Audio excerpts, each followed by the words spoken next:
Bem-vindos ao culto da Igreja Batista Redenção de Bragança Paulista.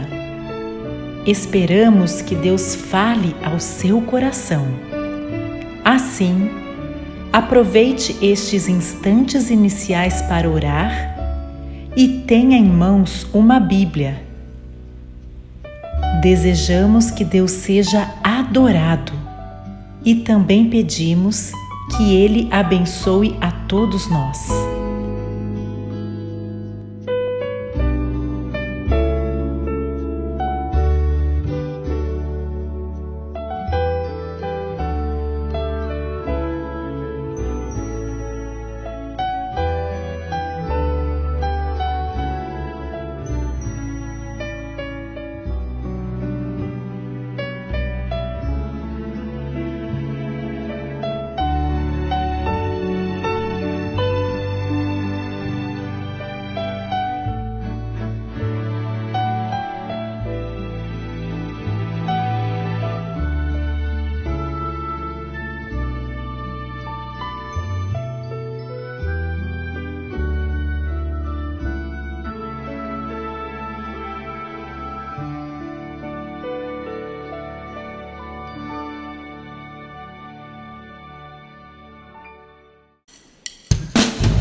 sua graça nos dá proteção. Adorai quem tudo fez e nos mantém, como o seu poder, ó louvar o grande Deus que quer reinar em teu viver. Céus e terra rendem glórias ao eterno Criador. Vou seguindo pela estrada, amparado em seus braços de amor.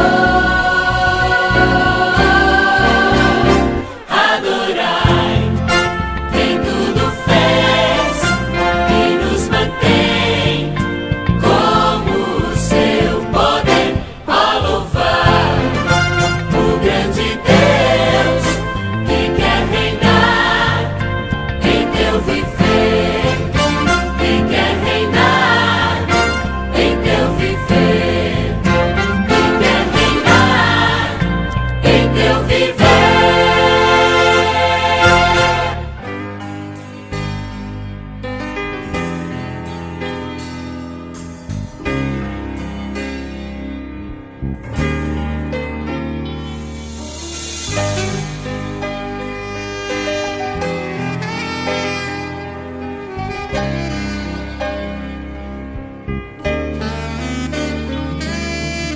Este é meu desejo, Senhor, te honrar com meu coração, te adorar.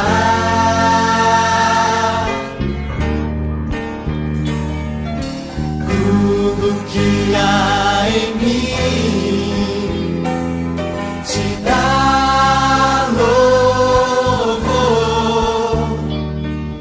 só a ti adoro, meu Senhor.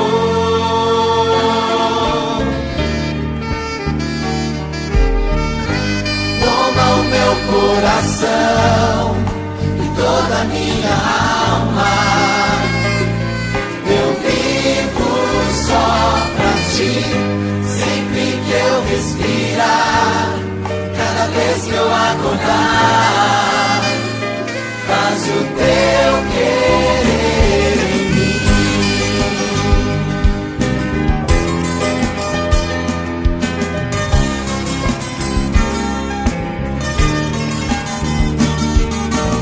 Este é meu desejo, Senhor, te honrar com meu coração, te adorar.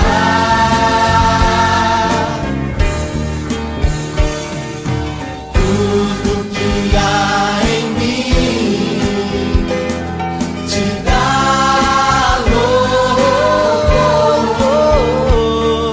só a ti adoro, meu Senhor, meu Senhor. Toma o meu coração e toda a minha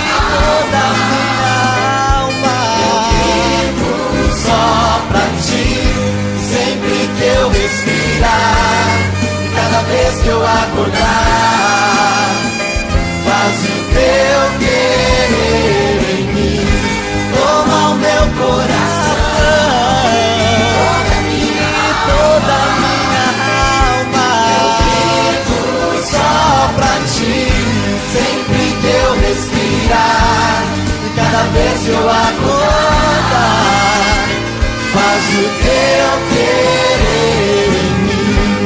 Toma o meu coração e toda a minha alma, eu vivo só pra ti, sempre que eu respirar, e cada vez que eu acordar, faz o teu querer em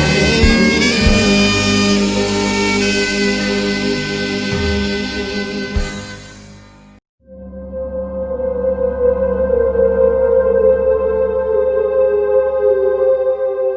Ezequiel, capítulo 41. Depois o homem me levou ao salão central, o lugar santo.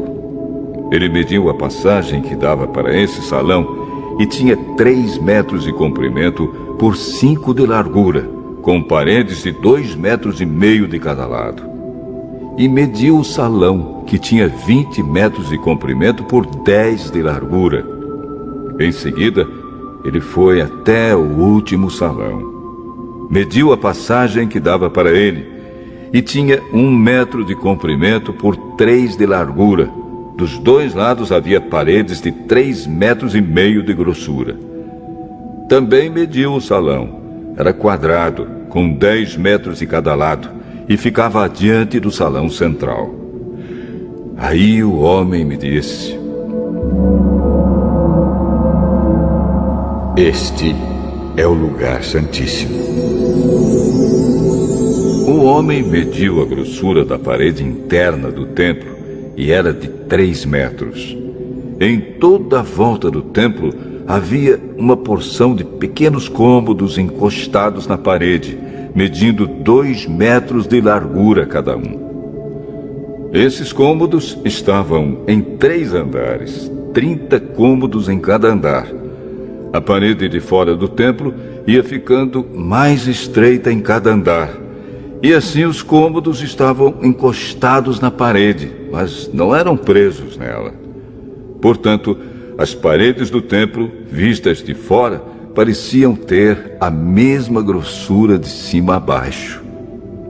Havia 2 escadarias largas do lado de fora dos cômodos, que estavam construídos encostados na parede do templo em toda a sua volta. Assim, podia-se subir do térreo ao andar do meio e ao andar de cima. A parede de fora desses cômodos tinha 2,5 metros de grossura. Havia uma porta que dava para os cômodos do lado norte do templo e uma que dava para os cômodos no lado sul. Vi que em volta do templo havia um terraço que media 2,5 metros de largura. Esse terraço estava a 3 metros acima do chão e ficava no mesmo nível do alicerce dos cômodos que estavam ao lado das paredes do templo. Em volta do templo, entre o terraço e os edifícios usados pelos sacerdotes, havia um espaço livre de 10 metros de largura. Do lado oeste, no fim do espaço livre, havia um edifício que dava para o templo. Tinha 35 metros de um lado e 45 do outro. As suas paredes eram de 2,5 metros de grossura em toda a volta. O homem mediu o lado de fora do templo. Tinha 50 metros de comprimento. Do fundo do templo, atravessando o pátio até a ponta do edifício do lado oeste, a distância também era de 50 metros. A largura da frente do templo, junto com o espaço livre dos 2 lados, era de 50 metros. O homem mediu o comprimento do edifício que ficava do lado oeste do templo, no fim do espaço livre, e também os seus corredores de cada lado. E esse comprimento também era de 50 metros. O salão de entrada do templo e o lugar santíssimo eram todos forrados de madeira, desde o chão até as janelas. Essas janelas podiam ser cobertas. Por dentro, as paredes do templo, até o alto das portas, estavam todas cobertas de figuras entalhadas de palmeiras e de animais com asas. Vinha primeiro uma palmeira e depois um animal, e continuava assim em toda a volta. Cada animal tinha 2 caras. Uma cara de homem, virada para a palmeira de um lado, e uma cara de leão, virada para a palmeira do outro lado. Era assim em toda a volta da parede, desde o chão até o alto das portas. Os batentes do lugar santo eram quadrados. Na frente da entrada do lugar santíssimo, havia uma coisa que parecia um altar de madeira. Tinha 1,5 metro de altura por 1 metro de largura. Os cantos, a base e os lados eram de madeira. O homem me disse: esta é a mesa que fica na presença de Deus, o Senhor. Havia uma porta na ponta da passagem que dava para o lugar santo e outra porta na ponta da passagem que dava para o lugar santíssimo. Eram portas de 2 folhas, de abrir no meio. Havia figuras de palmeiras e de animais com asas entalhadas nas portas do lugar santo, como havia nas paredes. Nos lados do lugar santo havia janelas, e as paredes eram decoradas com figuras de palmeiras.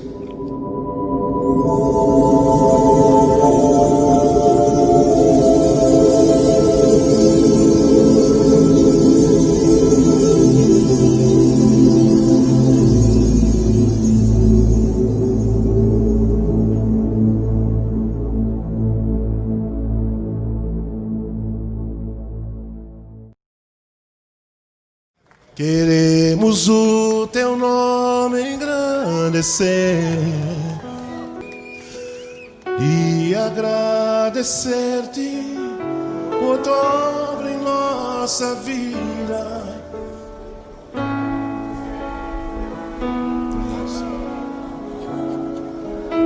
Só tu és o Deus, pois só tu és o Deus eterno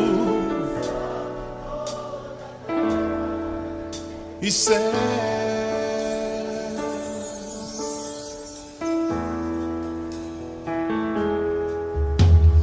Grande é o Senhor e muito digno de louvor. Na cidade do nosso Deus, seu santo monte, alegria de toda a terra.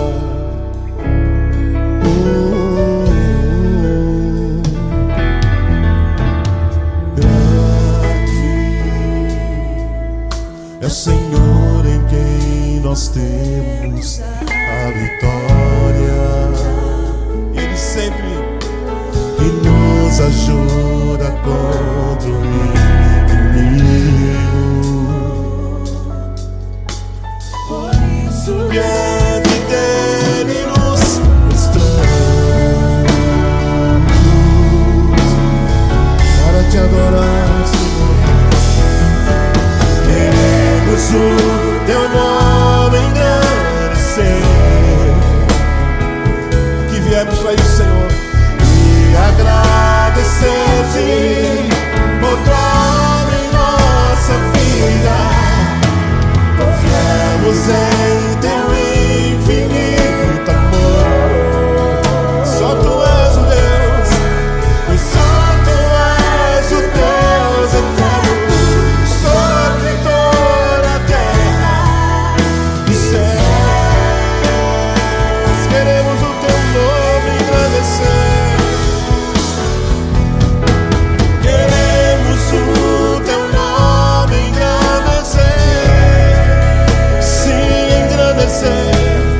E agradecer-te por tua obra em nossa vida. Confiamos em teu infinito amor. Pois só tu és, pois só tu és o Deus eterno sobre tudo. Pois só tu és o Deus, pois só tu és o Deus eterno sobre toda a terra e céus,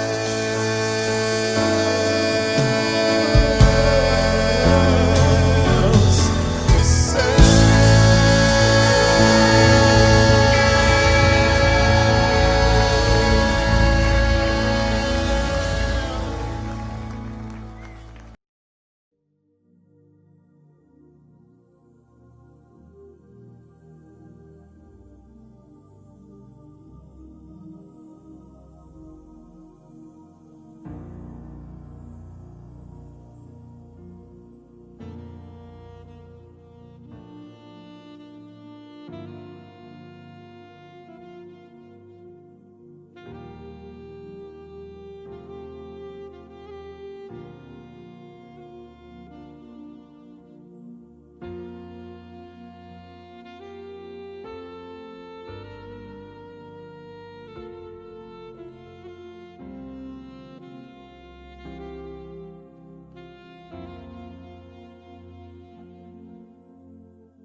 Boa noite, irmãos. Vamos orar então. Senhor Deus e Pai Todo-Poderoso, queremos te agradecer, ó Deus, pela oportunidade de podermos servir, pela oportunidade que o Senhor nos dá da tecnologia, em que possamos aqui estar, Senhor, exaltando e bendizendo o teu nome, através desse vídeo, desses áudios e também, Senhor, através da palavra do pastor, dos hinos que são tocados, ó Deus, muito obrigada. Senhor, queremos pedir que o Senhor abençoe o nosso país, que o Senhor toque no corações dos governantes, ó Deus, que eles possam fazer aquilo que for da tua vontade. Quero pedir também que o Senhor abençoe o teu povo, abençoe as pessoas que estão passando por necessidade, que estão num momento difícil, tanto financeiro como psicológico, mental, ó Deus, e também que o Senhor possa abençoar, Senhor, aos que estão enfermos, ó Deus, de uma forma ou outra, Senhor, que o Senhor venha intervir na vida de cada um conforme a tua vontade, Senhor. Também quero colocar nas tuas mãos, ó Deus, as pessoas que estão sem emprego, ó Senhor, que o Senhor possa colocar as suas mãos de graça e poder, possa estar abençoando, ó Deus, a cada um, suprindo suas necessidades, ó Pai, para que não venha faltar nada em seus lares.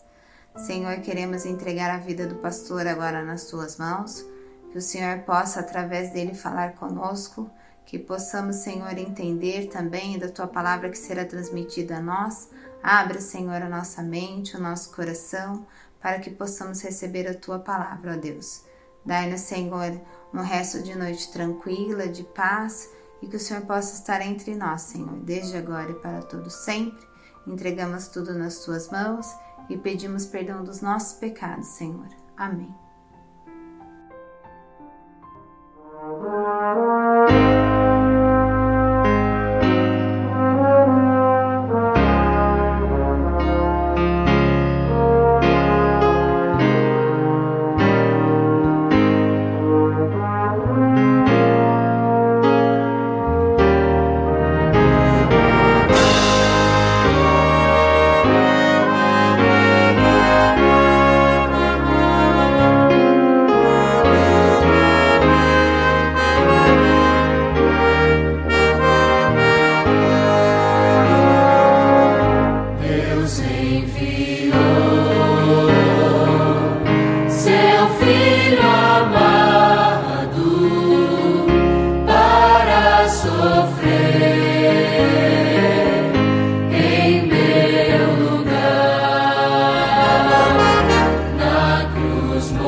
Dias calmos ou nas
A formiguinha corta a folha e carrega. Quando uma corta, a outra pega. A formiguinha corta a folha e carrega. Quando uma corta, a outra pega. Oh, que ensinamento glorioso! A formiguinha dá ao preguiçoso. Oh, que ensinamento glorioso! A formiguinha dá ao preguiçoso. Deus não quer preguiçoso em sua obra. Deus não quer preguiçoso em sua obra. Deus não quer preguiçoso em sua obra. Deus quer sua obra feita, não só quando o tempo sobra. Deus quer sua obra feita, não só quando o tempo sobra. É verdade, a formiguinha, a professorinha de Deus, nos ensina muitas coisas. A formiguinha corta a folha e carrega. Quando uma corta, a outra pega. A formiguinha corta a folha e carrega. Quando uma corta, a outra pega. Oh, que ensinamento glorioso! A formiguinha dá ao preguiçoso. Oh, que ensinamento glorioso! A formiguinha dá ao preguiçoso. Deus não quer preguiçoso em sua obra. Deus não quer preguiçoso em sua obra. Deus não quer preguiçoso em sua obra. Deus quer sua obra feita, não só quando o tempo sobra. Deus quer sua obra feita, não só quando o tempo sobra. Deus não quer preguiçoso em sua obra.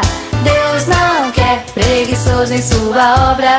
Deus não quer preguiçoso em sua obra. Deus quer sua obra feita, não só quando o tempo sobra. Deus quer sua obra feita, não só quando o tempo sobra. É isso aí, formiguinha!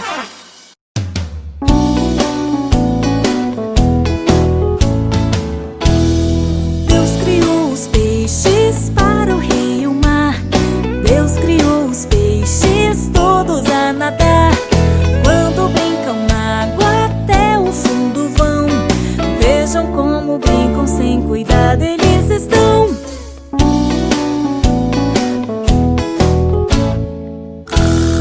Deus criou os peixes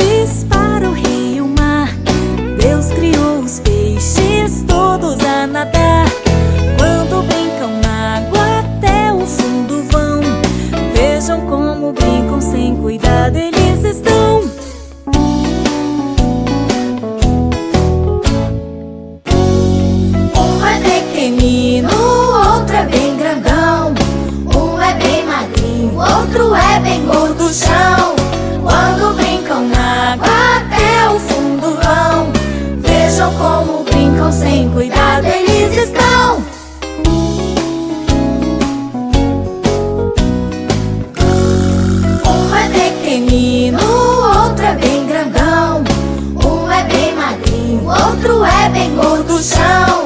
Quando brincam na água até o fundo vão. Vejam como brincam sem cuidado eles estão. Vejam como brincam sem cuidado eles estão.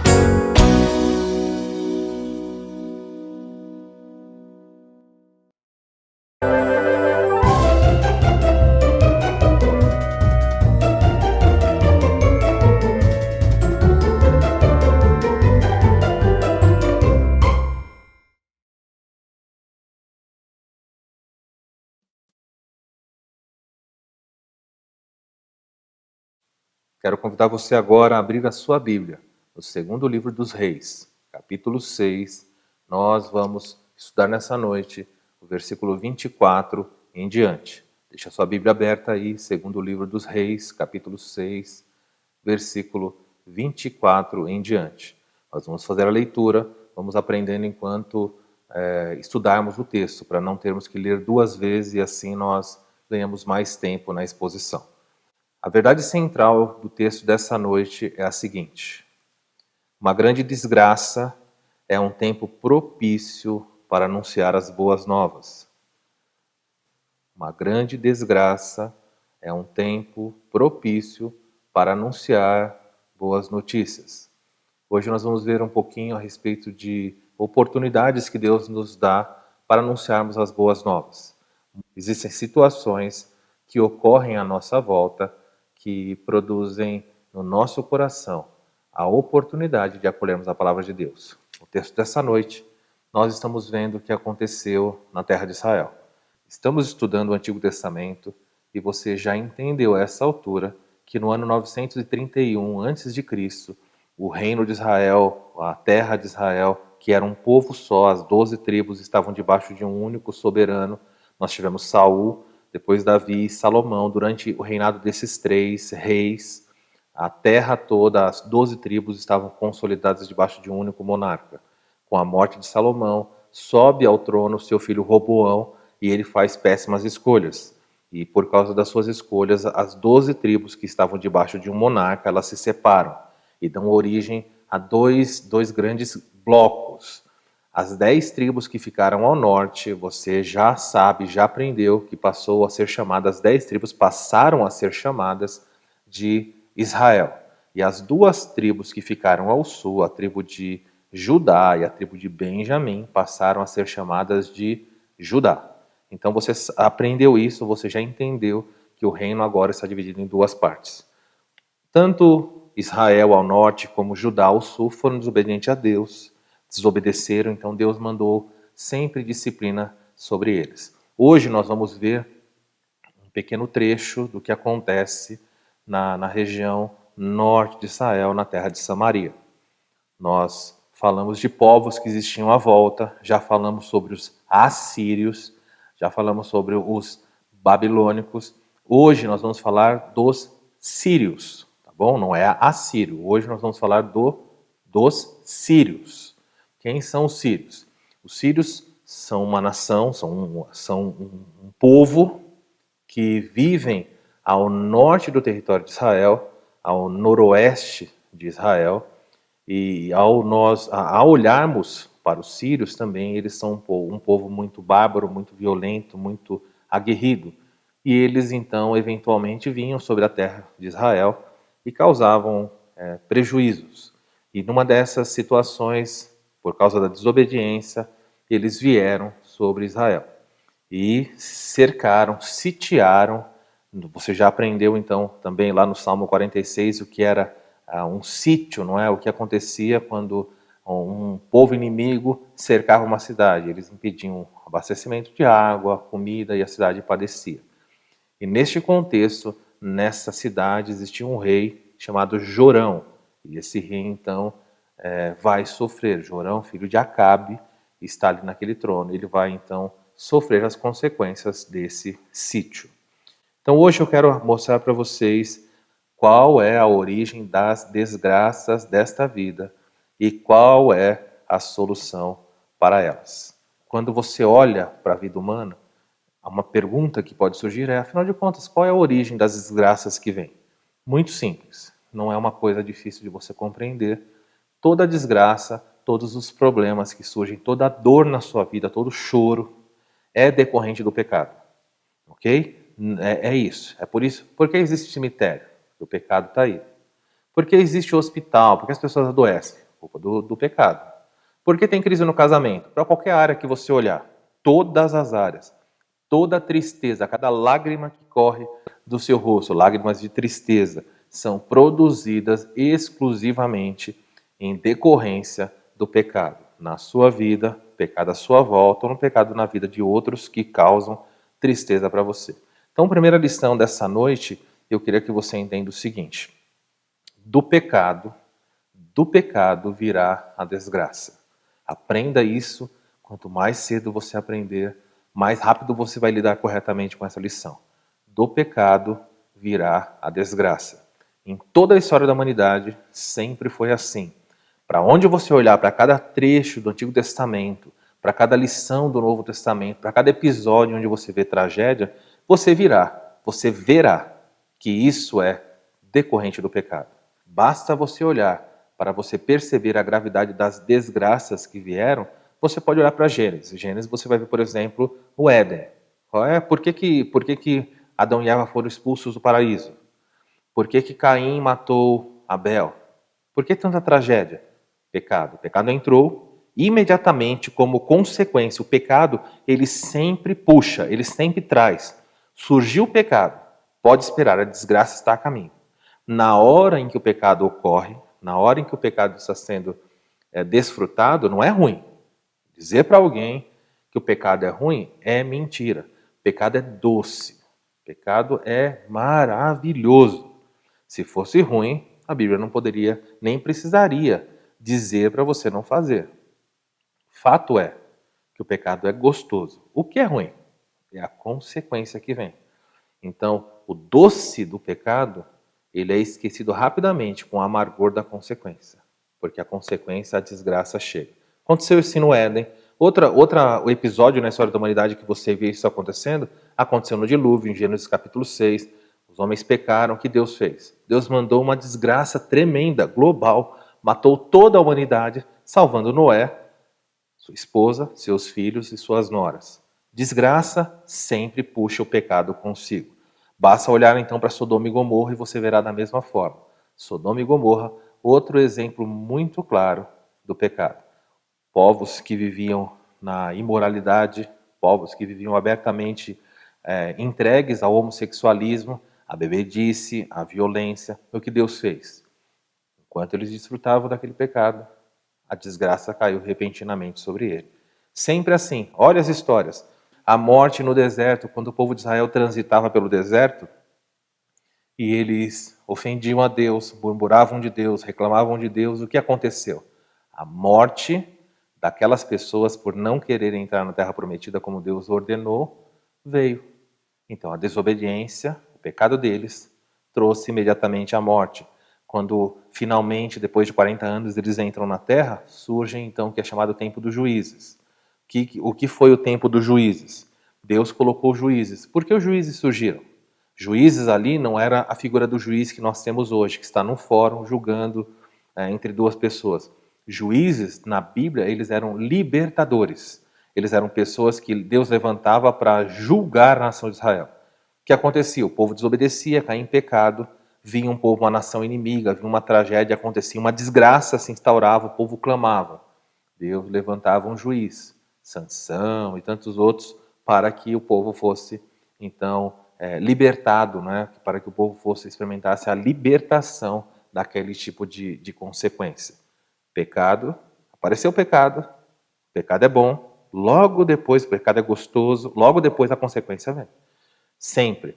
Outro, você pode olhar em Salmos, a história, a consequência, não é, da história de Davi e Batseba. Davi pecou.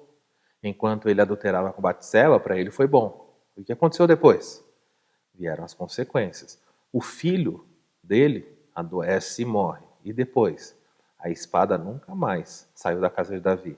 Era filho estuprando, era os filhos praticando o pecado de estupro um no outro, eram traição, era usurpação, maledicência contra o seu pai.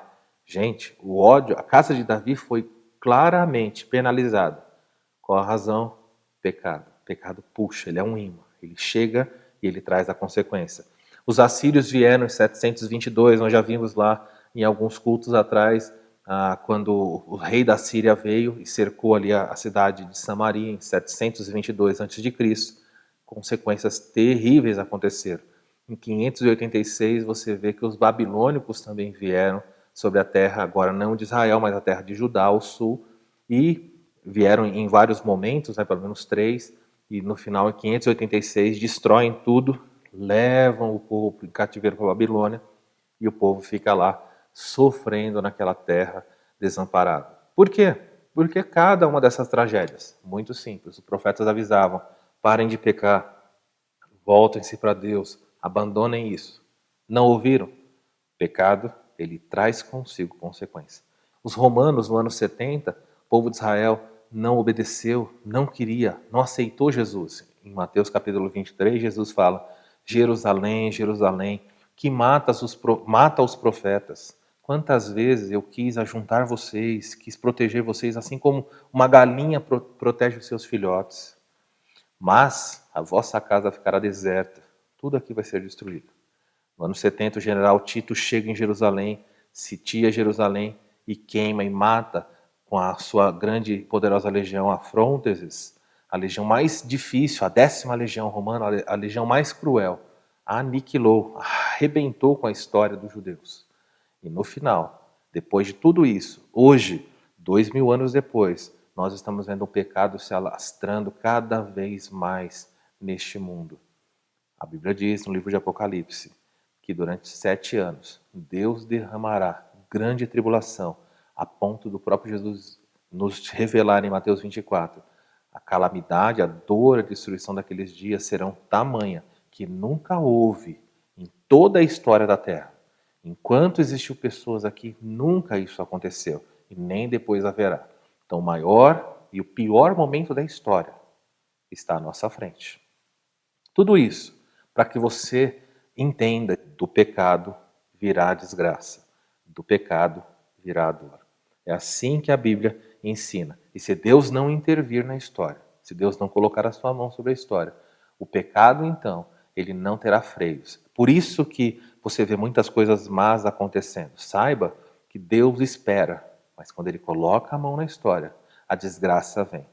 Pode ser que a sua volta, a grande desgraça que você vê, às vezes familiar, às vezes pessoal, pode ser decorrente de um pecado que está atraindo essa desgraça sobre a sua vida. Então, dito isso, nós precisamos entender a história de hoje e perceber como isso aconteceu na história de Israel. Segundo Reis, capítulo 6, versículo 24, diz assim: Algum tempo depois, Ben-Hadad, rei da Síria, mobilizou todo o seu exército e cercou Samaria. O cerco durou tanto e causou tamanha fome que uma cabeça de jumento chegou a valer 80 peças de prata, e uma caneca com esterco de pomba, 5 peças de prata. Prestou atenção? O povo sírio cercou Jerusalém sobre esse poderoso rei, Ben-Hadad. E o que acontece? O povo ali de Samaria era um povo que tinha abandonado Deus. Era um povo idólatra. Era um povo que fazia diversas coisas erradas. E eles foram alertados.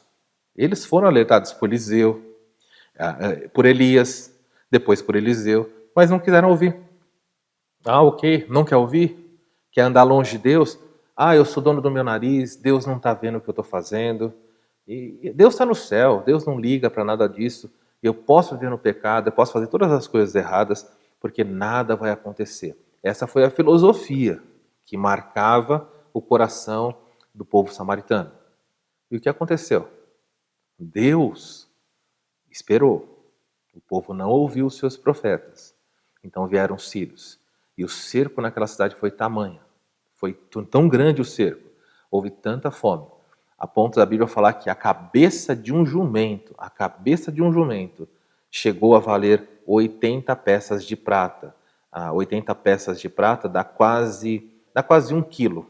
A ideia aqui é quase 1 quilo de prata. Gente, é bastante, não é pouco não. Para você ter uma ideia, um trabalhador comum, ele trabalharia 1 mês e receberia 1 moeda de prata. Agora você imagina. Já comeu cabeça de jumento? Pode imaginar o sabor do que é isso? Os jumentos eram um animal muito comum ali naquela região. Mas veja, esse animal, apesar de ser comum, não era um animal feito para ser comido. Não era comum isso acontecer. Mas a fome era tão grande que começaram a matar e comer os jumentos. Nem está falando das partes do corpo do jumento que seriam consideradas por nós mais nobres. Não é a picanha do jumento. Eles estavam comendo a cabeça do jumento. Quem conseguia comer a cabeça do jumento considerava-se privilegiado. Não sei quanto de carne tem ali. Então essa cabeça custava 80 moedas de prata. Se a moeda de prata era o trabalho, era suficiente para o trabalho de 1 mês, quanto daria 80 moedas? Estamos falando aqui de uma fortuna. Existem coisas caras hoje aqui também. É possível que alguém vá ao mercado, num tempo de festas, compre um vinho e pague lá 5 mil reais pela garrafa de vinho. Eu e você vamos achar isso um absurdo, mas para aquela pessoa que é rica, aquilo não é nada. No caso aqui, não eram todas as pessoas que podiam comer. Então a cabeça, 80. E o que mais? O texto fala que a cabeça vale 80 peças de prata e uma caneca com esterco de pomba. Você fala, meu Deus, o que é isso? A cabeça do jumento era para eles comerem. E a caneca com esterco de pomba? Era para beber? Não, não era. O esterco de pomba era usado como combustível. Ele era usado para acender. Era uma maneira que eles tinham ali de esquentar, cozinhar a cabeça daquele jumento. Se eles não tivessem esse tipo de combustível, visto que agora não tinha mais nada, eles comeriam a cabeça daquele animal cru. O que tornaria, deve ser mais ainda horrível, comer a carne da cabeça de jumento sem conseguir assá-la. O povo está realmente numa desgraça sem igual. Somente pessoas muito ricas conseguiriam fazer isso. Bom, se os ricos estão comendo cabeça de jumento, esquentadas, cozinhadas com o fogo que subiria do esterco de uma pomba, e os pobres? O que os pobres iam comer? O versículo continua dizendo assim, verso 26, um dia o rei de Israel inspecionava os muros da cidade e uma mulher gritou para ele, socorro, majestade. O rei respondeu, se o Senhor não socorrê-la, como poderei eu ajudá-la? Acaso há trigo na eira ou vinho no lagar? Contudo, ele perguntou a ela, qual é o seu problema? E ela respondeu, esta mulher me disse, então eram 2 mulheres conversando, e a mulher diz para o rei, Senhor, essa mulher que está comigo, ela me disse, olha qual a proposta da mulher, os ricos estão comendo cabeça de jumento, os pobres. Essa mulher me disse, vamos comer o seu filho hoje, e amanhã comeremos o meu. Percebeu aí? Elas estão discutindo sobre canibalismo. Os pobres estavam tão famintos que chegou a um ponto de começarem a comer os seus próprios filhos. Então, eles pegavam o bebê pequeno e eles mutilavam essa criança e eles comiam essa criança. Ah, pastor, é possível? É exatamente o que está acontecendo. E 2 mães conversaram e falaram, olha, nós vamos morrer de fome. Se eu morrer de fome, e ó, tá vendo essa criança, esse bebê? Se você, a mãe, morrer, o que vai acontecer com o bebê? Ele vai morrer também. Então, para você não morrer, vamos fazer o seguinte, o bebê vai morrer de qualquer jeito. Então vamos matar o bebê, para que ele não sofra, vamos comê-lo. E amanhã eu mato o meu bebê e nós comemos juntos. Está vendo aqui o que está acontecendo? É uma tragédia, essa é a dimensão que a Bíblia está dando para essa grande calamidade. Porque a mulher foi reclamar com o rei, ela disse assim, então a mulher propôs, cozinhamos o meu filho e o comemos. No dia seguinte, eu disse a ela que era a vez de comermos o seu filho, mas ela o havia escondido. No segundo dia, a segunda mulher falou, não, meu filho eu não vou matar não. Então a mulher pede ao rei, por favor, nos ajude. Olha o pedido para o rei, manda ela trazer o filho, entregar o filho para que nós o matemos e venhamos a comer. Quando o rei ouviu isso, ele ficou abismado. Aonde nós chegamos? Éramos bicho aqui dentro dessa cidade. E o rei diz assim, verso 30, quando o rei ouviu as palavras da mulher, rasgou as próprias vestes. Como estava ele sobre os muros, o povo viu que ele estava usando pano de saco por baixo junto ao corpo. Ou seja, o rei estava usando por baixo uma roupa de contrição, uma roupa de humilhação, mostrando que ele estava no sentido aí infeliz com a situação. E ele disse, olha o que o rei fala: Deus me castigue com todo o rigor se a cabeça de Eliseu, filho de Safate, continuar hoje sobre os seus ombros. Ora, Eliseu estava sentado em sua casa, reunido com as autoridades de Israel. O rei havia mandado um mensageiro à sua frente, mas antes que ele chegasse, Eliseu disse às autoridades: aquele assassino mandou alguém para cortar minha cabeça. Quando o mensageiro chegar, fechem a porta, mantenham-na trancada. Vocês não estão ouvindo os passos do seu senhor que vem atrás dele? Enquanto ainda lhes falava, o mensageiro chegou. Na mesma hora, o rei disse: essa desgraça vem do Senhor. Por que devo eu ainda ter esperança no Senhor? Muito bem. Se você entendeu aqui, tudo o que está acontecendo com esse povo, toda a tragédia, essa desgraça, veio por consequência como sendo puxado pelo pecado. Tire lições para a sua vida. Nós poderíamos apontar aqui rapidamente, no mínimo, 3 lições a partir aqui das desgraças. Quais foram as desgraças que aconteceram particularmente com o rei de Israel? Que ele, como autoridade máxima, estava levando o povo a pecar. Então, quais foram as 3 desgraças que caíram na vida do povo e principalmente sobre a vida do rei em decorrência do seu pecado, do seu afastamento do Senhor? O primeiro tipo de desgraça que acontece quando alguém se afasta de Deus é a desgraça material. Isso mesmo. Quando você se afasta de Deus, a primeira coisa que surge é a desgraça material. O verso 25 deixa bem claro que esse tipo de desgraça apareceu. O verso 25 fala: o cerco demorou tanto que eles estavam comendo cabeça de jumento, e você viu lá esterco de pomba para cozinhar. Desgraça, pobreza, nós não cremos em teologia da prosperidade. Nós não ensinamos isso. Isso é mentira. É um engano que é muito propalado nos nossos dias. Não significa que você obedecendo a Deus você vai ficar rico. Não é isso. Se você der o dinheiro para a igreja, para o pastor, fizer promessa, você vai ficar rico. Não, a Bíblia não ensina isso. Mas nós vemos sim na Bíblia que muitas vezes a pobreza, nem em todos os casos, mas nós vemos na Bíblia que muitas vezes a desgraça material é uma consequência que Deus traz sobre alguém que está em desobediência. E aí cabe a você avaliar a sua vida e descobrir: esse problema financeiro que se instaurou na minha vida, essa tragédia financeira que me cerca, é decorrente de pecado?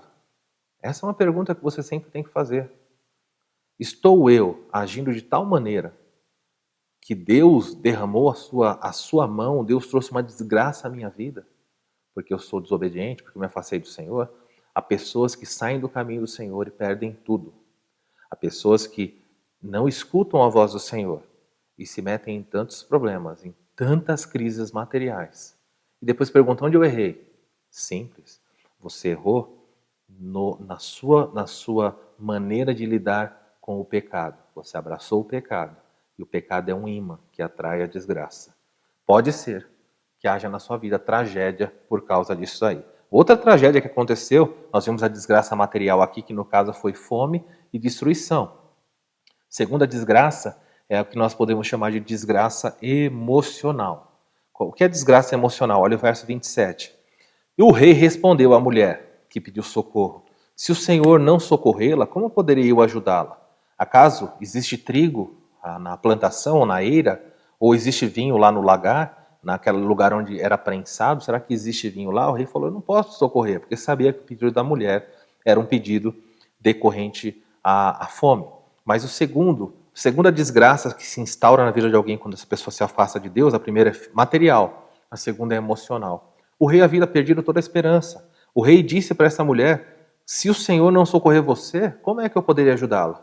Ou seja, o rei falou: olha, eu perdi toda a esperança, eu estou desesperançoso. O que aconteceu com a confiança desse rei? Ele entendia porque a mão de Deus estava pesando. E isso fez com que a esperança dele se esvaísse. Talvez você esteja aí me assistindo e você não tem mais esperança. Você perdeu a esperança de uma solução para o problema que está à sua volta. Muitas vezes eu falei aqui de desgraça emocional. Muitas pessoas tomam remédio, não são todas, escutem para você não desvirtuar o que eu estou dizendo. Muitas pessoas precisam tomar remédio porque são doentes, precisam de uma ajuda medicamentosa. Mas existem muitos crentes que tomam remédio, que sofrem emocionalmente, medo, sofrem de depressão, sofrem angústia, existe um senso de culpa lá dentro, de perseguição que os atormenta. E por que isso está aí? Muito simples.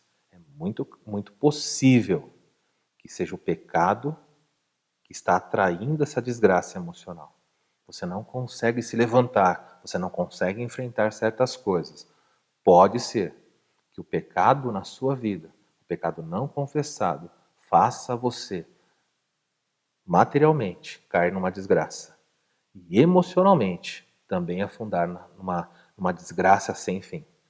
De modo que você tem que avaliar a sua vida. Minha crise financeira é fruto de pecado? A crise que eu enfrento emocional é fruto de pecado? Se for, pode tomar Rivotril, pode tomar remédio, pode ir no psicólogo, faz o que você quiser. Nada vai resolver isso. O rei sabia, se o Senhor não socorrer, o que eu posso fazer? Não sobra nada para nós. Terceiro tipo de crise, terceiro tipo de desgraça que aconteceu na vida do rei de Israel.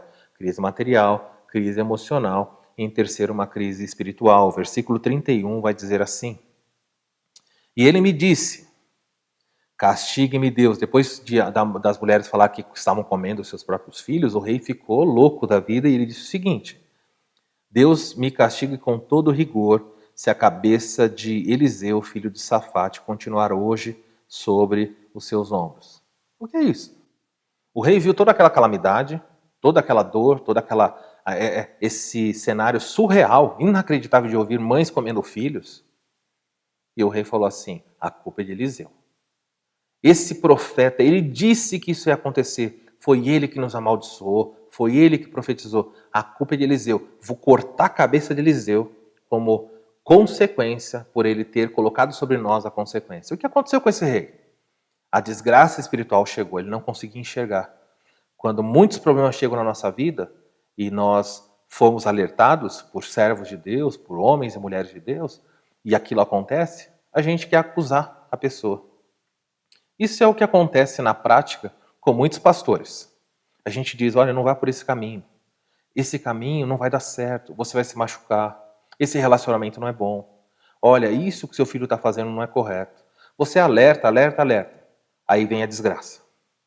Aí vem a desgraça e acontece, sei lá, um processo disciplinar.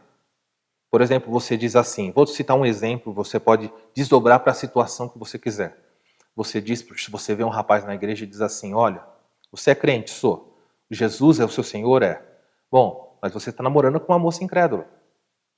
É, pastor, você está em desobediência a Deus. Essa desobediência é pecado. E esse pecado vai atrair uma desgraça sobre você. Ah, eu não concordo. Ah, não? Tá bom.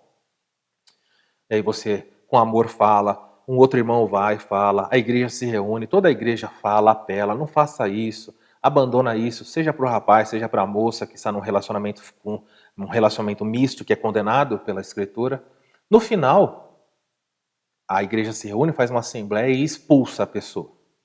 Depois que a desgraça cai sobre essa pessoa que foi expulsa, nesse caso, de quem é a culpa? Vamos cortar a cabeça do pastor. Por que o pastor fez isso? Por que aquela irmã, por que aquele irmão? A culpa sempre é do líder quando a desgraça chega.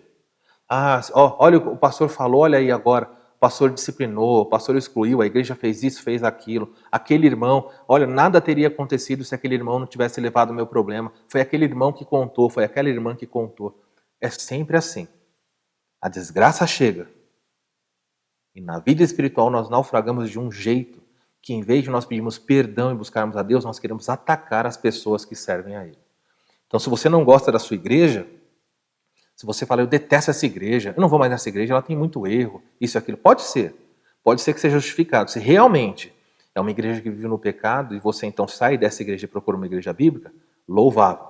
Mas preste atenção, pode ser que você não goste da sua igreja, não porque ela tenha pecados, porque ela tem, toda igreja tem. A nossa igreja aqui está cheia de pecados, cheia de erros. Nós estamos sempre lutando, sempre enfrentando, que não pode uma igreja se acomodar no pecado, mas igreja formada por pecadores, na sua base e na sua liderança. Todos nós lutamos contra o pecado, de modo que você fala, não gosto mais dessa igreja. Pode ser que vocês não estejam gostando por causa de um estado de desgraça espiritual. Você odeia os seus irmãos, você odeia o seu pastor, você odeia os seus líderes, simplesmente porque eles combateram, porque eles apontaram, porque eles condenaram o mal na sua vida. Isso é o que aconteceu com o rei de Israel. Vou matar Eliseu, vou destruir, vou assassiná-lo. Cuidado, pode ser que você esteja assim. Primeira lição dessa noite é que do pecado virá a desgraça. Espero que você tenha aprendido isso. Graças a Deus, essa não é a única lição que nós vemos no texto dessa noite. Existe uma outra lição importante. Se do pecado vem a desgraça sobre as pessoas, do Senhor vem promessas. O pecado traz desgraça. E o Senhor? O Senhor olha para situações assim e Ele faz promessas. Ele faz a promessa de que essa situação de desgraça pode mudar. Como? Essa situação pode ser transformada. Basta uma intervenção dele em seu favor. Basta que ele use os recursos que ele tem à sua disposição para mudar a situação. E olha o que acontece, capítulo 7, versículo 1 e 2. Eliseu respondeu, ouçam a palavra do Senhor. Assim diz o Senhor, amanhã, por volta desta hora, na porta de Samaria, tanto uma medida de farinha quanto 2 medidas de cevada serão vendidas por uma peça de prata. O oficial do rei, cujo braço o rei estava se apoiando, disse ao homem de Deus, ainda que o Senhor abrisse as comportas do céu, será que isso poderia acontecer? O homem duvidou. Ele falou, o quê? Amanhã vai ter esse tipo de comida? Entendeu o que ele está falando aqui? Hoje, a cabeça de jumento custa 80 moedas. Eliseu fala assim, amanhã, nesse mesmo horário, nessa versão que eu estou lendo, ele dá essa medida aqui, amanhã, uma medida de farinha. Quanto é uma medida de farinha? Uma medida de farinha é mais ou menos 10 quilos. 10 quilos de farinha, ele está dizendo, amanhã 10 quilos de farinha vai ser vendido por 1 moeda de prata. O homem olhou e falou, o quê? Um absurdo, jamais vai acontecer. Quem trouxe essa promessa? Eliseu falou, assim diz o Senhor. Algumas pessoas podem olhar e falar, imagina, para mudar uma situação drástica como essa que nós estamos aqui, Deus vai ter que tirar o rei do poder, o rei que é mau. Deus vai ter que levantar novos líderes, esses líderes vão ter que fazer todo o povo se arrepender, e uma série de coisas tem que acontecer, novos líderes, novos generais, o povo vai ter que plantar, colher, vai passar alguns anos para que haja o reerguimento da cidade de Jerusalém, de Samaria. Vai precisar de muita coisa, de tempo. E Eliseu falou, não vai precisar tempo nenhum. Não vai trocar o rei, não vai ter nenhuma mudança de ninguém. Amanhã vai ter comida. E o homem que estava ali, o general, falou assim, isso jamais vai acontecer. Nem se Deus abrisse a janela do céu e jogasse comida aqui na cidade, isso aconteceria. É impossível acontecer. E o que Eliseu diz a ele? Versículo 2, na metade para o final, diz assim, mas Eliseu o advertiu, você verá com os próprios olhos, mas não comerá coisa alguma. É assim que Deus lida com a dúvida e com a incredulidade. No caso desse homem, era uma afronta. Ele falou assim, nem mesmo Deus. Se Deus abrisse a janela do céu e derramasse comida em Samaria, isso não seria suficiente. Então Eliseu falou, tá bom, você verá isso acontecer. Você verá quanta farinha, quanta cevada, quanta comida terá, mas você não provará dela. E meus irmãos, nós precisamos entender que mesmo as promessas mais absurdas da palavra de Deus, aquilo que aos nossos olhos, nosso entendimento é inacreditável, você tem que confiar. O nosso Deus, Ele é um Deus que faz promessas. Nós temos inúmeras promessas na Bíblia. Nós temos inúmeras palavras que foram transmitidas por Deus a cada um de nós. Ele fala sobre a proteção que nós temos, Ele fala sobre o cuidado que nós temos. Para mudar toda essa situação à nossa volta de crise na pandemia, Você acha que precisa realmente uma vacina? Você acha que Deus tem que colocar esse ou aquele no poder para fazer com que o Brasil seja um país diferente, transformado? Você acha que ele precisa de tempo? Amanhã você pode levantar pela manhã e o vírus ser sumido. O poder dele não é seu. Ele não fez essa promessa para nós. Então a gente não pode reivindicar nem afirmar isso. Mas se Deus, eu estou mostrando para você, a calamidade que via Samaria, Deus transformou num dia. Eliseu falou, amanhã terá comida em abundância. Deus pode solucionar os problemas mais terríveis da vida de alguém, sem precisar de tempo. Ele não precisa trocar governos. Ele não precisa mudar o prefeito, o governador ou o presidente.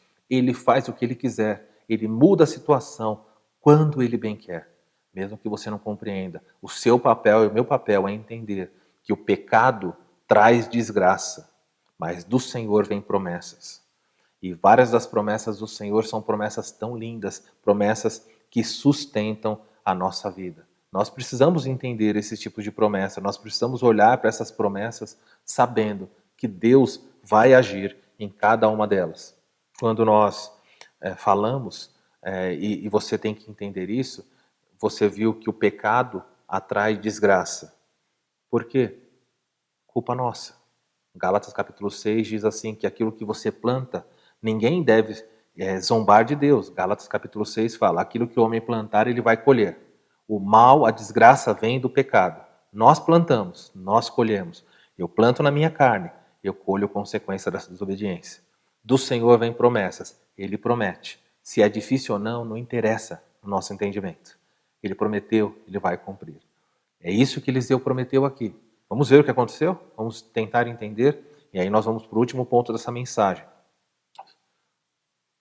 Pecado traz a desgraça. Do Senhor vêm as promessas. E a terceira lição dessa noite que você tem que aprender é que dos salvos devem vir as boas novas. Dos salvos devem vir as boas novas. Olha o que acontece na sequência desse texto, no capítulo 7, versículo 3 em diante. Havia 4 leprosos junto à porta da cidade, e eles disseram uns aos outros, por que ficar aqui esperando a morte? 4 homens estavam sentados na porta de Samaria. Você sabe, se você não sabe eu vou dizer para você, leprosos não podiam entrar na cidade, eles seriam apedrejados e mortos. E esses leprosos estão ali, também estão com fome. A situação deles é até pior. E eles falam o seguinte, bom, por que a gente vai ficar aqui morrendo de fome? Vamos até o acampamento dos soldados, que são inimigos de Israel. Se eles nos matarem, morreremos. Então somente, é só isso que vai acontecer. Eu vou morrer aqui de fome, eu morro lá pela espada dele. Mas se eles tiverem misericórdia, nos perdoarem, deram algum tipo de comida, a gente se salvou. E os 4, esse quarteto de leprosos, se levanta e vai em direção até o acampamento sírio. E olha o que acontece. Ao anoitecer, eles esperaram ficar escuro. Ao anoitecer, eles foram ao acampamento dos arameus. E quando chegaram às imediações do acampamento, não havia ninguém ali. Entende? Os 4 leprosos vão de noite, chegam lá, não tem ninguém lá. Está tudo montado, mas não tem ninguém naquele acampamento. E o que acontece? Não havia ninguém ali, pois o Senhor tinha feito os arameus ouvirem um ruído de grande exército com cavalos e carros de guerra, de modo que disseram uns aos outros, ouçam, o rei de Israel contratou os reis dos hititas e dos egípcios para nos atacar. Então, para salvar as suas vidas, fugiram de noite. Então, na madrugada, eles se levantaram, escutaram um grande barulho. O exército sírio achou que que o rei tinha contratado exércitos para ajudá-los. Eles saem correndo no meio da noite para salvar a sua vida. Verso 8 fala assim, 7, desculpe. Então, para salvar suas vidas, fugiram ao anoitecer, abandonando as tendas, os cavalos, os jumentos e deixando o acampamento como estava. Tendo chegado às imediações do acampamento, os leprosos entraram numa das tendas. Comeram e beberam, e pegaram prata e ouro e roupas, e saíram para esconder tudo. Espertinhos, viu o que eles fizeram aqui? Eles comeram, beberam, pegaram roupas, porque o povo da cidade desprezava eles. Eles acharam ouro e prata. Eles pelearam, saíram, cavaram em algum lugar e esconderam ouro e prata, porque pode ser que eles precisassem isso depois. Voltaram para lá de novo. O texto fala, depois voltaram, entraram numa outra tenda e pegaram o que quiseram. E, de novo, esconderam isso também. Então disseram uns aos outros: não estamos agindo certo. Esse é um dia de boas notícias. E não podemos ficar calados. Se esperarmos até o amanhecer, seremos castigados. Vamos imediatamente contar a tudo no palácio do rei. Esses homens comeram, beberam, pegaram roupas, pegaram ouro, esconderam, para depois voltar e pegar. Mas um deles ali conversou e falou: olha, se nós, era madrugada, se nós esperarmos até o amanhecer, nós seremos castigados, talvez pelo próprio Deus. Por quê? Porque hoje é um dia de boas novas. O povo na cidade está faminto, está morrendo. Até de manhã vai ter gente que morreu durante a madrugada.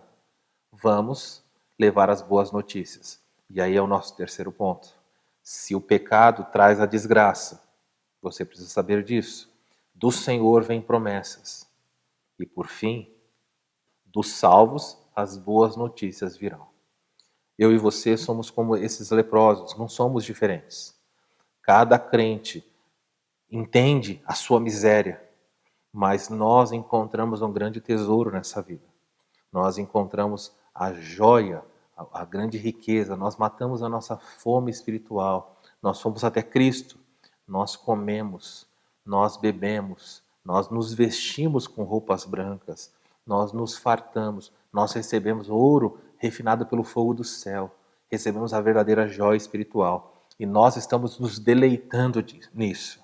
E sabe o que acontece? Muitas vezes nós agimos exatamente como esses leprosos. Nós pegamos a fartura que temos no conhecimento de Deus, do perdão que vem nele, naquele que mata a fome, que mata a sede, que cobre, que nos limpa de todo mal. E sabe o que nós fazemos? Como esses leprosos, nós escondemos. Talvez você esteja sentado aí na sua casa e o seu vizinho do seu lado está faminto, está sedento, está numa profunda desgraça. Talvez você esteja trabalhando num local onde as pessoas todos ali à sua volta estão famintos, estão comendo coisas que são reprováveis. E você que tem o pão da vida, você que tem a água da vida, você que conhece o poder do céu, esconde tudo isso em silêncio. Mas aqui tem uma lição preciosa. Os leprosos entenderam isso. Se nós esperarmos mais, certamente seremos castigados. Por quê? Porque hoje é um dia de grandes novas. O povo em calamidade precisa ouvir a boa notícia daquilo que nós descobrimos. O que eles fizeram? Eles foram até a cidade. E como eles agiram? Versículo 10 fala: então foram e clamaram ou chamaram as sentinelas da porta da cidade e lhes contaram: entramos no acampamento arameu, não vimos nem ouvimos ninguém. Havia apenas cavalos, jumentos amarrados e tendas abandonadas. As sentinelas da porta da cidade, proclamaram a notícia, e ela foi anunciada dentro do palácio. Lembra que isso é madrugada. O rei se levantou de noite e disse aos seus conselheiros: eu lhes explicarei o que os arameus planejaram. Como sabem que estamos passando fome, deixaram o acampamento e se esconderam no campo, pensando, com certeza eles sairão, e então os pegaremos vivos e entraremos na cidade. Um dos seus conselheiros respondeu: manda que alguns homens apanhem 5 dos cavalos que restam na cidade. O destino desses homens será o mesmo de todos os israelitas que ficarem. Sim, com toda essa multidão condenada, por isso vamos enviá-los para descobrir o que aconteceu. O rei falou: pega 5 e manda para descobrir a verdade. E esses homens saem, esses batedores vão atrás para descobrir se por acaso o exército sírio não está armando uma cilada. Eles seguiram as pegadas do exército sírio até o Jordão e encontraram todo o caminho cheio de roupas, armas dos arameus, que eles haviam deixado para trás enquanto fugiam. Os mensageiros voltaram ao rei e relataram tudo ao rei. Então o povo saiu e saqueou o acampamento dos arameus. Assim, preste atenção, olha como Deus é um Deus de promessas. Assim, tanto uma medida de farinha como 2 medidas de cevada passaram a ser vendidas por quanto? Uma peça de prata. Conforme quem disse? O Senhor havia dito por Eliseu. Deus faz promessas, Deus cumpre essas promessas. Essa não foi a única promessa que Deus fez. Teve mais uma promessa, não teve? Você que duvidou não vai provar. O verso 17 fala: ora, o rei havia posto o seu oficial, cujo braço ele tinha se apoiado como encarregado da porta da cidade. Aquele homem que duvidou, ele estava no portão da cidade, segurando o portão. estava na frente do portão. E o que acontece? Mas quando o povo saiu, atropelou-o junto à porta. E ele morreu conforme o homem de Deus havia predito quando o rei foi à sua casa. É assim que funciona. Deus faz promessas, elas se cumprem. O povo tinha farinha e cevada no dia seguinte. O homem que duvidou morreu. Mas os leprosos, eles foram pessoas que entenderam. Não podemos guardar a mensagem, não podemos encontrar coisas maravilhosas que ajudem e salvem vidas e guardar para nós. A minha pergunta para você nessa noite é: quem é você diante de tudo isso? Grandes desgraças, elas vêm sobre a vida das pessoas por causa do pecado. Se você está sofrendo, se a calamidade se instaurou na sua família ou individualmente na sua vida, avalie a sua vida e descubra: será que não há pecado aí? Será que não há algo não confessado e Deus está castigando isso? Então avalie a sua vida e veja, porque nós vimos nessa noite que o pecado atrai desgraças. Em segundo lugar, nós vimos que do Senhor vêm as promessas. E em terceiro lugar, os salvos precisam compartilhar as boas novas. Assim como os leprosos foram salvos e compartilharam. Eu e você, também leprosos no sentido espiritual, fomos restaurados pelo Senhor. Encontramos o grande tesouro que mata a fome e a sede. Precisamos compartilhar as boas novas. Meu desafio para você nessa noite, diante do que você ouviu, é aplicar na sua vida aquilo que a palavra de Deus ensina. 3 aplicações muito simples. Fuja do pecado, sabendo que o fruto dele no fim é amargo. O pecado pode ser doce como mel no início, mas no final ele trará a desgraça e a dor. Fuja disso. Hebreus capítulo 10, versículo 26 nos diz que se continuarmos a pecar, depois de termos recebido salvação, santificação do Senhor, certamente o que nos aguarda é o juízo. O juízo não daqueles que estão lançados no inferno, mas da disciplina que Deus vai derramar. Essa é a primeira aplicação desse texto. A segunda é: abrace com confiança tudo o que Deus prometeu, a fim de não ser contado entre aqueles que zombam da palavra dele.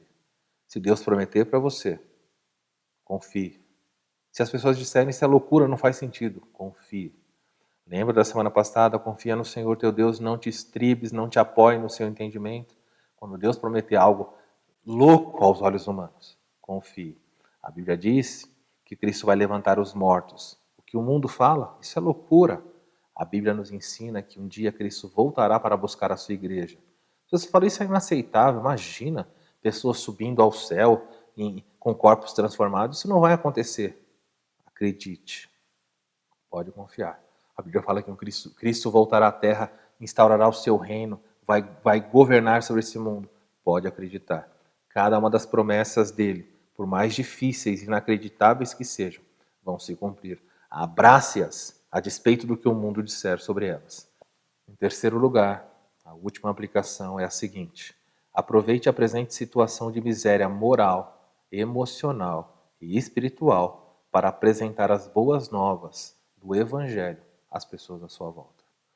Use todo o conhecimento que Deus te deu para partilhar a verdade e alimentar as pessoas que estão famintas, estão se perdendo no mundo afora. Deus te abençoe e você possa aprender todas as lições que você ouviu hoje. Vamos orar. Pai, nós precisamos da sua graça para aplicar, para entender o que nós estudamos. Nessa noite eu peço que toque no coração dos meus irmãos, das minhas irmãs, para que eles entendam que o pecado traz desgraça. Talvez as pessoas que estão nos assistindo, várias delas estão sofrendo a vergonha causada pelo pecado, a tragédia financeira, a tragédia emocional, até mesmo a tragédia espiritual. Talvez hajam pessoas que estão revoltadas com as suas igrejas, revoltadas com os seus líderes, com os pastores, revoltadas com pessoas que apontaram o pecado a partir da Escritura. E tudo isso, Senhor, na verdade é fruto de um coração que ainda não experimentou o verdadeiro arrependimento. Ajuda os teus servos e as tuas servas a reconhecerem o mal, pedirem perdão e continuarem.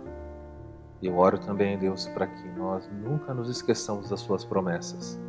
Assim como o pecado atrai a desgraça, do Senhor vem promessas, e o Senhor promete perdoar. Se confessarmos os nossos pecados, o Senhor é fiel e justo para nos perdoar os pecados e nos purificar de toda iniquidade. Que promessa maravilhosa! Senhor, nós aguardamos ansiosamente que cada uma das suas promessas se cumpra. Nós cremos na sua palavra, ela é suficiente para nós. Por fim, Senhor, nos ajuda a termos a ousadia de bebermos, de comermos, de sermos saciados pelo pão do céu, pela água da vida, mas de forma alguma, Senhor, guardarmos, escondermos esse tesouro só para nós. Não nos deixa ser tão mal assim, não nos deixa, Senhor, agir dessa forma, que o mundo possa se beneficiar. Se eles duvidarem, que seja, se eles zombarem, também, mas que eles nunca possam nos acusar de não ter partilhado a verdade com eles. Ajuda-nos, é a nossa oração em nome de Jesus. Amém. Meu irmão, minha irmã, Deus te abençoe, que a graça do Senhor Jesus cubra você, que a graça do Senhor Jesus afaste qualquer desgraça da sua vida decorrente do pecado. E se você está nos assistindo e não conhece o Salvador, peça perdão a Ele, confesse os seus pecados e você também receberá Cristo como Senhor da sua vida. Deus abençoe. Se você não se inscreveu no nosso canal, faça isso. Você vai receber, vai ser avisado de cada uma das nossas mensagens. Se você puder nos ajudar, ajude-nos no sustento dessa igreja para que a mensagem de Cristo, a genuína palavra de Deus, possa continuar sendo pregada. Deus te abençoe. Vamos terminar esse culto com uma canção. Fique na graça do nosso Senhor.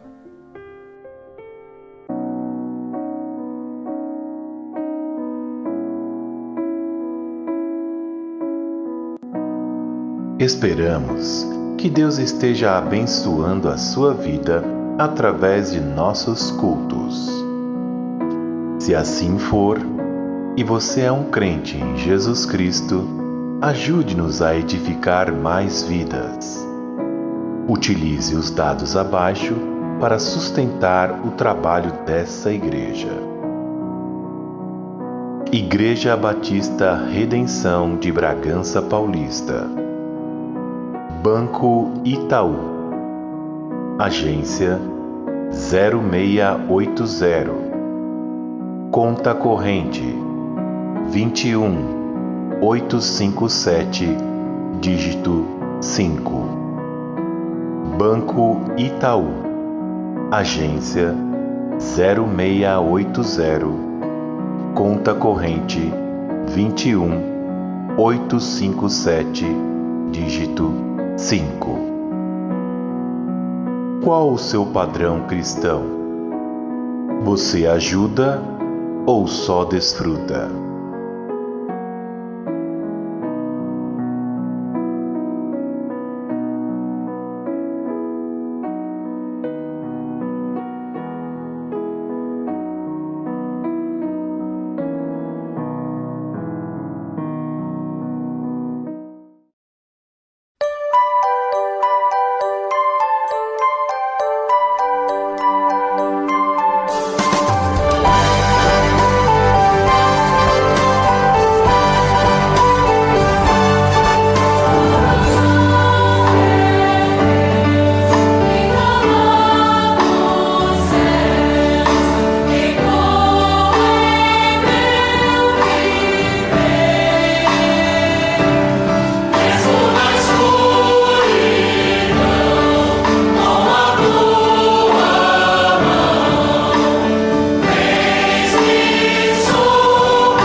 Estamos terminando o culto online da Igreja Batista Redenção de Bragança Paulista. Desejamos a todos uma excelente semana. Nossa oração é para que o Senhor te abençoe e te guarde. Que o Senhor levante sobre ti o seu rosto e te dê a paz.